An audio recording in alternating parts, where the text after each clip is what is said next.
अस्सलाम वालेकुम रहमतुल्लाहि व बरकातुहू। कैसे हैं आप लोग? उम्मीद करती हूँ आप लोग खैरियत आफियत से होंगे। आज हम लोग जिस वीडियो पे रिएक्शन करने जा रहे हैं उस वीडियो का टाइटल है कि जो बलूचिस्तान में वाक़या हुआ है उसके रिलेटेड है। तो काइंडली रिएक्ट करने से पहले हम आपसे गुजारिश करते हैं कि हमारे वीडियो को लाइक और हमारे चैनल को सब्सक्राइब, लाइक, कमेंट ज़रूर कीजिएगा और साथ में शेयर भी ज़रूर कीजिएगा। ज़्यादा से ज़्यादा सब्सक्राइब करें ताकि हमारे 1000 सब्सक्राइबर पूरे हों। Thank you. अब वीडियो शुरू करते हैं। वीडियो जो है हसीस टीवी की तरफ से है। काइंडली इनके चैनल को भी सब्सक्राइब कर दें और इनके चैनल को भी सब्सक्राइब कर दें। आपको इनकी इन्फॉर्मेटिव वीडियो मिलती रहे। ये बहुत इन्फॉर्मेटिव वीडियोस बनाते हैं। काइंडली इनके चैनल को सब्सक्राइब करें। चलें रिएक्शन शुरू करते हैं। देखते हैं क्या वाक़या हुआ है और क्या इसकी सच्चाई है।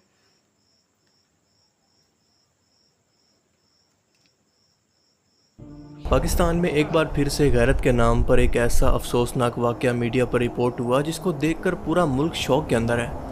और रिपोर्ट का लफ्ज़ मैंने इसलिए कहा क्योंकि ऐसे वाक़यात कबायली इलाकों के अंदर आज भी होना मामूल की बात है, जब गैरत के नाम पर जिरगा यानी कौम के कुछ बड़े लोग अपनी अदालत लगाकर अपना कानून नाफिज करते हैं, किसी की ज़िंदगी मौत का फैसला सुना देते हैं।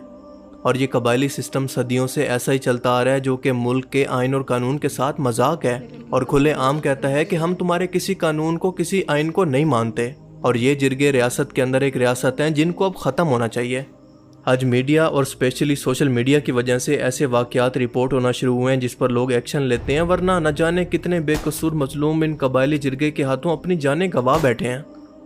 और ये रीसेंट वाक़या बलूचिस्तान के कैपिटल क्वेटा से कुछ दूर दिगाड़ी के इलाके के अंदर पेश आया और सोशल मीडिया पर वायरल होने वाली इस वीडियो के अंदर देखा जा सकता है कि एक औरत और एक मर्द को लेकर कुछ कबायली लोग एक वीराने के अंदर इनको खड़ा करके इन पर लगातार गोलियां बरसा देते हैं और इंतहाई बेदर्दी और सफाकी के साथ इनको तड़पा तड़पा कर मारते हैं। सोशल मीडिया की इन्फॉर्मेशन के मुताबिक ये बताया जा रहा है कि इन दोनों ने एक दूसरे से निकाह किया था, लेकिन घर वालों की मर्जी के खिलाफ जाने पर इनको धोखे से दावत पर बुलाया गया और सुलह का कहकर एक चटियल मैदान के अंदर लाकर इनको इस तरह से बेदर्दी से मार दिया गया। अब मेरी आदत है कि मैं इस तरह के केसेस पर वीडियो बनाने के अंदर कोई जल्दी नहीं करता, क्योंकि हर रोज़ इस वाक़े का कोई ना कोई नया पहलू इन्वेस्टिगेशन की सूरत में सामने आता रहता है। और इस वाक़े के अंदर भी तमाम सरकारी बयानात, सोशल मीडिया की इन्फॉर्मेशन और न्यूज़ आर्टिकल्स को पढ़कर मैं आपको क्लियरली ये बताऊंगा कि ये असल मामला दरअसल है क्या। देखें, एक बात आप जान लें कि ये वाक़या कोई आजकल का नहीं है, बल्कि तकरीबन 3 महीने पुराना है, गालिबन ईद उल अज़हा से कुछ दिन पहले का। लेकिन सोशल मीडिया पर इसकी वीडियो वायरल होने के बाद शोर मचा तो मजबूरन हुकूमत को भी एक्शन लेना पड़ा। यहाँ तक कि वज़ीर आला बलूचिस्तान को भी मीडिया पर आकर मरकज़ी मुल्ज़िमों की वकालत तक करना पड़ी। अब मुझे ये समझ में नहीं आता कि वज़ीर आला का काम तहकीकात करवाना है, इंसाफ दिलवाना है, या फिर जालिमों के हक के अंदर बयान देना और मर चुके लोगों पर तोहमात लगाना। मीडिया पर आकर पुलिस की इन्वेस्टिगेशन से पहले उन दोनों पर यह इल्ज़ाम लगाना कि वो असल में मियाँ बीवी नहीं थे बल्कि गैर शादीशुदा थे और इन दोनों का आपस में अफेयर था क्योंकि ये दोनों किसी और से शादीशुदा थे। लड़की जिसका नाम था माह बानो और ये स्तकज़ई कबीले से ताल्लुक़ रखती थी, इसके 5 बच्चे, जबकि लड़का जिसका नाम एहसान था इसके 4 बच्चे थे। और बकौल वज़ीर आला के ये औरत कुछ ही अरसा पहले अपने खावंद को छोड़कर एहसान के साथ भाग गई थी, जिसे 2 महीने के बाद अपने शौहर के पास वापस पहुंचा दिया गया, जिसके बाद ये मियाँ बीवी क्वेटा को छोड़कर कहीं दूर शिफ्ट हो गए। और जब कुछ अरसे के बाद ये वापस आए तो फिर से एहसान और माँ बानो का राब्ता शुरू हुआ और ये अपने घर को छोड़कर एहसान के साथ भाग गई और इसी वजह से दावत के बहाने घर बुलाकर इन दोनों को जिरगा ने ये सज़ा सुना दी। अब ये फैसला सुनाने वाले सरदार का ताल्लुक भी स्तकज़ई कबीले से था और ये औरत भी इसी कबीले से ताल्लुक़ रखती थी, लिहाजा ये गैरत के नाम पर कत्ल था ताकि कबीले और ख़ानदान की बदनामी ना हो।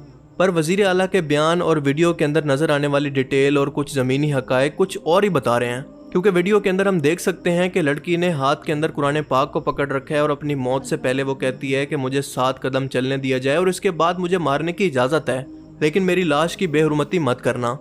और अपनी मौत से पहले वो ये कहती है कि मैंने एहसान के साथ निकाह किया है, कोई गुनाह नहीं किया। अब देखें, मुझे तो इस तमाम डिटेल के बाद ऐसा लगता है कि शायद माँ बानो का शौहर इस पर तशद्दुद या फिर जुल्म करता था, इसको मारता पीटता था और वो इससे बहुत ज़्यादा तंग थी और शायद इसी वजह से इसने अपने साबका शौहर को छोड़कर एहसान के साथ निकाह कर लिया था। लेकिन कबायली इलाकों के अंदर अपनी पसंद की शादी का बताना भी किसी गुनाह कबीरा से कम नहीं है और वहाँ पर औरतों के हकूक़ की तो बात ही ना करें। अब इस वाक़या के बाद तमाम इन्वेस्टिगेशन की जो भी रिपोर्ट सामने आई है वो सच है या झूठ कोई कंफर्म नहीं कर सकता, क्योंकि मकतूलीन जिंदा होकर अपनी सफाइयाँ नहीं दे सकते। और दूसरी बात, ये मुकदमा वारिसों की मुद्दत के अंदर नहीं बल्कि सरकार ने अपनी मुद्दत के अंदर दर्ज किया है। वज़ीर आला के बयानात को देखकर ऐसा लगता है कि वह मुल्जिमान के हक के अंदर सफाइयाँ दे रहे हैं, जबकि कबीला के सरदार समेत 11 लोगों को इस जुर्म के अंदर अरेस्ट कर लिया गया है। लेकिन सरदार शेरबाज सदकजई को अदालत के अंदर तो इस तरह से पेश किया गया जैसे कोई रियासती मेहमान हो, मतलब ना कोई हथकड़ी, ना कोई मुंह पर कपड़ा और ना कोई सिक्योरिटी। और सबसे बढ़कर वज़ीर आला के साथ इसकी मुलाकात की वीडियोज़ और तस्वीरें भी सोशल मीडिया पर मौजूद हैं, जो कि लोगों ने खोज कर कहीं से निकाल ली हैं। और इसी दौरान हमने देखा कि लड़की की मां से भी ज़बरदस्ती प्रेशराइज करके ये बयान दिलवा दिया गया है कि सरदार शेरबाज को बिना कसूर गिरफ्तार किया गया है, इसको आज़ाद किया जाए। और हम भी इस फैसले पर राजी हैं और कोई भी केस नहीं करना चाहते। लेटेस्ट डेवलपमेंट यह है कि मां का बयान आ गया है, वीडियो बयान, और मां ये कहती है कि सरदार का कोई कसूर नहीं, मेरी बेटी को ठीक सजा दी गई है। देखिए, इस वक्त जो ना सरदार को बचाने की कोशिश की जा रही है कि मैं समझता हूँ कि ये एक इंतहाई अफसोसनाक वाकया है कि एक 2 इंसानों का जो है ना वो सरेआम कत्ल किया गया। उनको गोलियां मारने के बाद उनको मजीद गोलियां भी मारी गई, फिर इस मामले को छुपाया गया और इसके अंदर बहुत सारे लोग मुलव्वस हैं। जब इसकी इन्वेस्टिगेशन होगी तो बहुत सारे लोग सामने आएंगे। पर अच्छी बात यह है कि उलमा कौंसिल ने इस बयान को रिजेक्ट किया है कि घर वालों की मर्जी के साथ इस तरह से किसी भी मुल्जिम को बेकसूर करार नहीं दिया जा सकता, ये रियासती इदारों का काम है। खातून के वालिदैन के बयान को कुरान और सुन्नत के मुनाफी करार दे दिया है। पाकिस्तान उलमा काउंसिल की जानिब से जारी बयान में कहा गया है कि वालिदैन का बयान जाहिर करता है कि खातून के बोहिमाना कत्ल में वालिदैन की मर्जी शामिल थी। खातून के कत्ल में वालिदैन की मर्जी शामिल होना अफसोसनाक और काबिल मज़म्मत है। कातिलों और सहूलतकारों के खिलाफ कार्रवाई हुकूमतों और कानून नाफिज करने वाले इदारों की जिम्मेदारी है। और इस बयान के बाद लड़की के घर वालों से भी इन्वेस्टिगेशन की जाए ताकि हकायक सामने आ सकें, क्योंकि इस बयान के बाद लगता है कि बहुत कुछ ऐसा है जो कि छुपाया जा रहा है।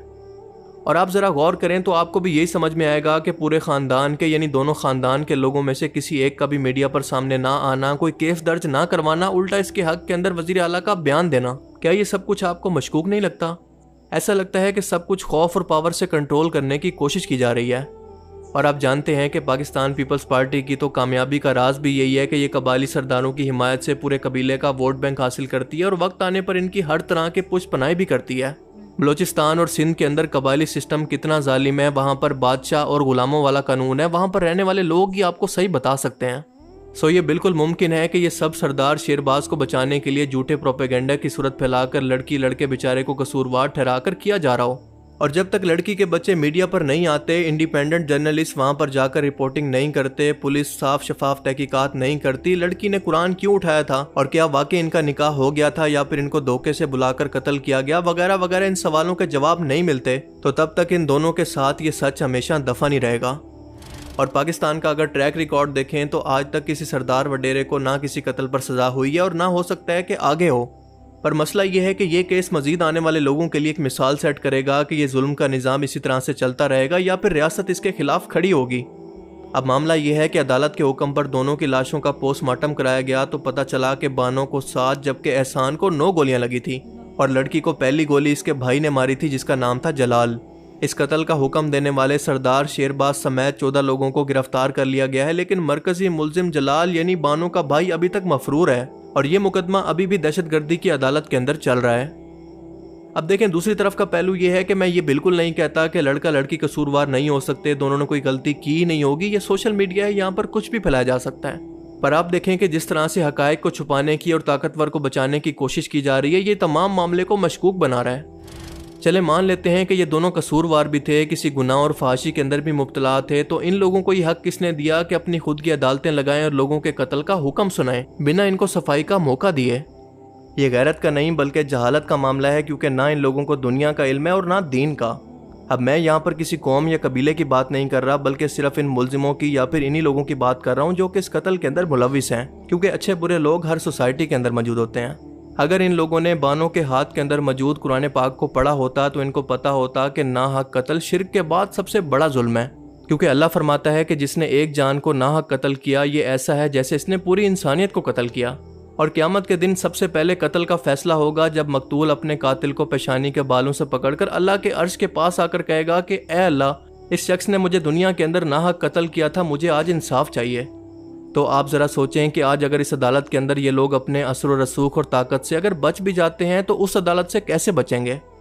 और ये वाक़या हमें बताता है कि इन कबायली इलाकों के अंदर आज भी तालीम और शऊर की कितनी कमी है, और इससे भी बढ़कर के रियासत क्या इतनी कमज़ोर है कि आज 2025 के अंदर भी इन इलाकों के अंदर लॉ एंड ऑर्डर को नाफिज नहीं कर सकती। क्या कानून और सज़ा सिर्फ कमज़ोरों के लिए हैं?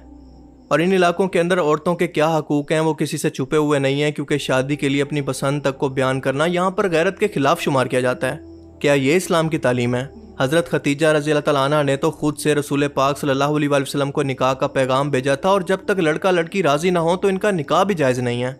अब मेरा सवाल यह है कि इस टाइम के बाद, यानी इस तरह के वाक़यात के बाद, इंसानी हकूक़ की तंजीमें, खुले बालों और टाइट लिबासों वाली मेरा जिस्म मेरी मर्ज़ी वाली औरतें कहाँ चली जाती हैं, जिनको इनके हकूक़ के लिए आवाज़ उठानी चाहिए।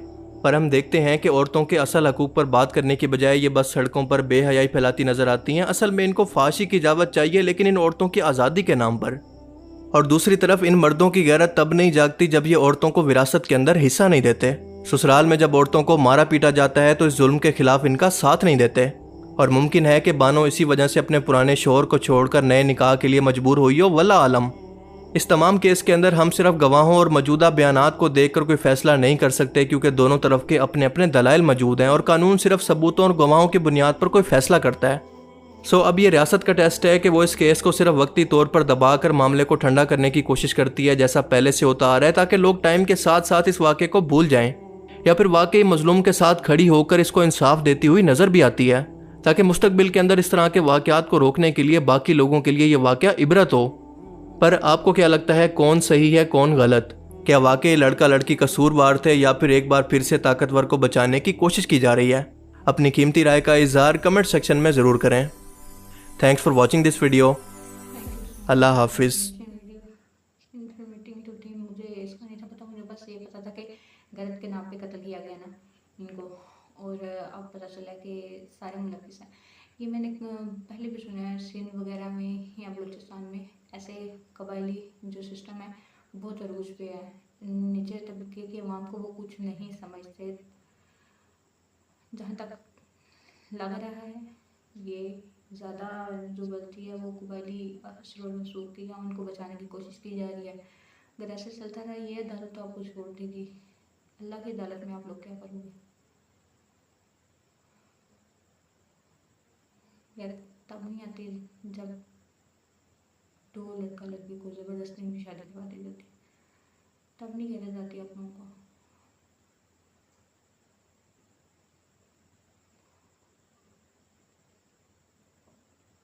हार्ट ब्रेकन। अच्छा ये अभी भी वैसे वायरल हुआ है, लेकिन कह रहे कि 3-4 मंथ पहले का, यानी कि 2010 से पहले का ये वाक़या। अल्लाह इनको इंसाफ दे। हमें भी इनके इंसाफ के लिए ज़्यादा से ज़्यादा इनकी वीडियो को आगे बढ़ाएँ, ताकि अदालत इनके ऊपर कोई एक्शन ले, वरना हमेशा की तरह ये मामला दब के रह जाएगा। काइंडली कमेंट में अपनी राय का इज़हार करें। हमारे चैनल को सब्सक्राइब, लाइक और कमेंट और शेयर ज़रूर करें। वीडियो अच्छी लगी हो तो वीडियो को थम्स अप यानी कि लाइक का बटन प्रेस करें। लाजमी लाइक करके जाना है, साथ में सब्सक्राइब भी करना है। नेक्स्ट वीडियो में मिलते हैं। अभी इजाज़त दें, अल्लाह निगहबान।